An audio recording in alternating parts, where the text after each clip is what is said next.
বিমান কি বললো সেটা শুনতে পাওনি রূপা? যাও তোমার জিনিসপত্র গুছিয়ে নাও। কিন্তু মা, আমি কেন যাব?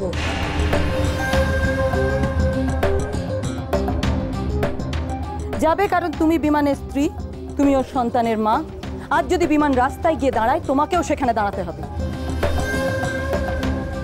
হ্যাঁ, তাছাড়া মা আমনকেও তো সঙ্গে নিয়ে যেতে হবে, তাই না? হ্যাঁ নিশ্চয়ই, ওকে তো সারা জীবন মামার বাড়িতে ফেলে রাখলে চলবে না। বিমান তুমি আমনকে আনার ব্যবস্থা করো। এক সেকেন্ড। এসব কি হচ্ছেটা কি? আমন একটা বাচ্চা মেয়ে, ওকে এসবের মধ্যে জড়ানোর মানেটা কি? মানে আমন ওর বাবার সঙ্গে থাকবে। এখন তুমি সিদ্ধান্ত নাও তুমি কি করবে, তোমার সন্তানকে ছেড়ে থাকবে না থাকবে না। শোন, ইমান কিন্তু ওর মাকে ছেড়ে থাকতে পারবে না। এবার আমি বলি, একটা কথা খুব পরিষ্কার করে শুনে নাও, আমি কিংবা আমার মেয়ে কেউই কিন্তু এই বাড়ি ছেড়ে যাব না।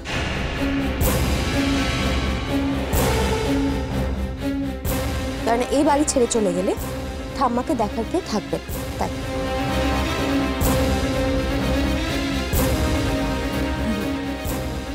এসব ভাবার দায় তো আমাদের নয়। তোমাদের পাপের শাস্তির দায়ও কিন্তু আমার নয় না। রূপা যখন তোমাদেরকে বারবার বারণ করেছিল, বারবার সাবধান করেছিল এই সমস্ত কাজ করো না, তোমরা সাবধান হও, অন্যায় করো না, তখন তো আমার দিকে তাকিয়েও দেখোনি। তখন তো আমাকে নানান রকম কথা বলতে। আমার কথাটা শুনেছিলে তখন তোমরা? বিমান রূপার সঙ্গে সম্পর্কটা তোমার, তাই তুমি জিজ্ঞেস করো রূপা কি চায়। তুমি যেখানে থাকবে রূপারও সেখানেই থাকা উচিত। আর তুমি তো আবার তোমার মা, দাদা, বৌদি এদের ছেড়ে থাকতে পারবে না। তাই তুমি যেখানে থাকবে, রূপা যেখানে থাকবে, তোমাদের মুখ চেয়ে আমরাও সেখানে থাকবো।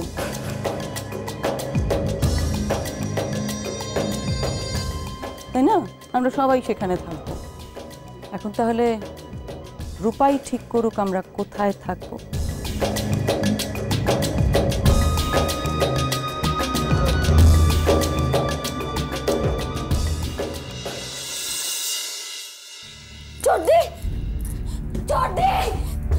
তুমি কোথায়?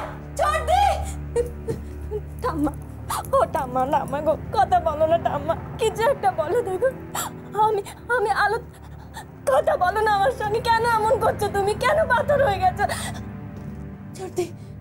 ছোট এই দেখো না ছোট মা ঠাম্মার কি অবস্থা করেছে। তখন থেকে এত কিছু বলছে, একটা কথার উত্তর দিচ্ছে না, পাথরের মতন হয়ে আছে। ডাক্তার, তুমি একটা ডাক্তারের ব্যবস্থা করো। আমি তো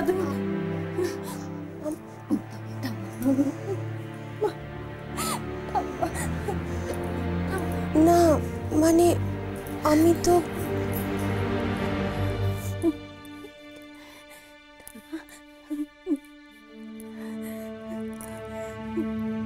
হ্যালো, আমি তো এ বাড়িতে বেশিক্ষণ আর নেই। তুমি বরং ডাক্তার ডাকতে হবে না? তুমি ডাকো, নইলে মামা দাদু আছে তো, মামা দাদুকে বলো। মানে তুমি কোথায় যাবে? আমি বিমানের বিয়ে করা বউ আলো।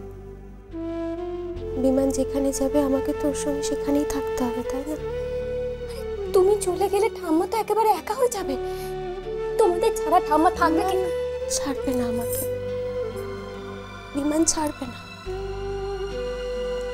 আমি যদি জোর করে বিমানের সঙ্গে না যাই, তাহলে আমার উপর রাগ করে না ও আমনের উপর প্রতিশোধ তুলবে, জানো তো? আমাকে বলেছে। আরে তোমার কি মনে হয় আমি আমনকে বাবার কাছে কেন রেখে এসেছি? যাতে এবারের গুরুজনদের খারাপ চেহারাটা ও দেখতে না পায়, ওর ওই ছোট্ট মনের ওপর যেন প্রভাব না পড়ে। কিন্তু আমি যদি বিমানের সঙ্গে না যাই তাহলে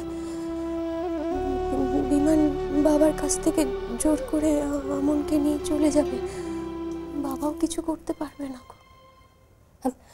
আর তুমি যদি আমনকে ছোটদার কাছে না ছাড়ো, মানে যেতে না দাও, তাহলে বিমান আমনের বাবা, আমনের বাবা আলো, আমি কোনো রকম যুক্তি তর্ক দিয়ে আটকাতে পারবো না। আমার মেয়েটা যদি আমার কাছ থেকে দূরে চলে যায় আলো, আমি কি নিয়ে বাঁচবো বলো না? আমি কি নিয়ে বাঁচবো? তাই আমি ঠিক করেছি যে আমার মেয়ের মুখের দিকে তাকিয়েই আমি সমস্ত যুক্তি তর্কের ঊর্ধ্বে গিয়ে বিমানের ইচ্ছেটা মেনে নেব। এছাড়া আমার করার কিছু উপায় নেই, উপায় নেই আলো।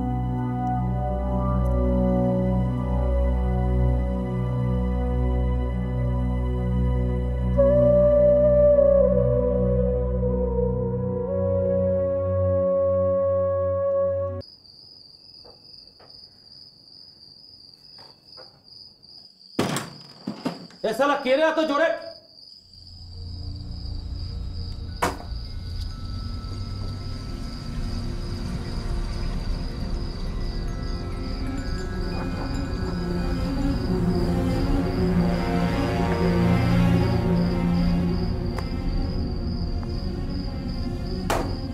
কিসের টাকা?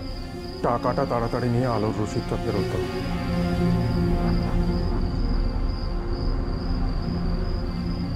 ওসব রসিদ ফসিদ কিছু নেই, যাও মন্দিরে যাও। ভালোই ভালো রসিদটা ফেরত দাও শম্ভু। আবার কিন্তু আমার গায়ে হাত তুলতে বাধ্য করবে না। আমি জানতাম তুমি কোনো একটা চালাকি করবে, তাই রসিদটা নিতে এসেছি। দাও। আর আলোর যদি কোনো ক্ষতি হয় আমি কিন্তু তোমাকে ছেড়ে কথা বলবো না। রসিদটা দাও। কোথায় আছে? আলোর কাছে। আবার বাজে কথা বলছো। এবার কিন্তু আমার মাথায় রক্ত চলে যাচ্ছে শম্ভু। আরে গলাবাজি করছো কেন? যাও না এখান থেকে। গিয়ে জিজ্ঞেস করো ওই বুড়োটাকে, তোমার এই মামা দাদু না কে হয়? আলোর সাথে এসছিল, আমাকে ধমকি দিয়ে গেল। আমার পুরো গল্পটাই এখন এসছে মজা দেখতে। কে কে এসেছিল আলোর সাথে?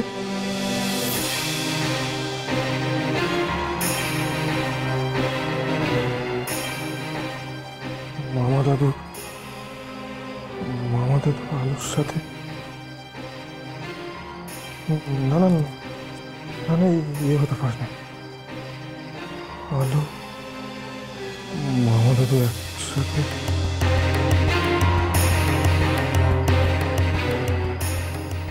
আলোর সঙ্গে ও বাড়ির যোগাযোগ আছে?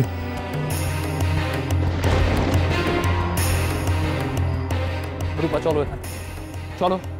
দেখো, যে বাড়িতে আমার মায়ের স্থান নেই সে বাড়িতে আমি তোমাকেও থাকতে দেবো না। চলো। চর্দি কোথাও যাবে না। আর যদি দেখেছি ঠাম্মার ওপর তোমরা আবার অত্যাচার করছো, তখন কিন্তু এই আলো আর তোমাদের ওপর দয়া করবে না। সঙ্গে সঙ্গে তোমাদের এই বাড়ি ছেড়ে চলে যেতে হবে।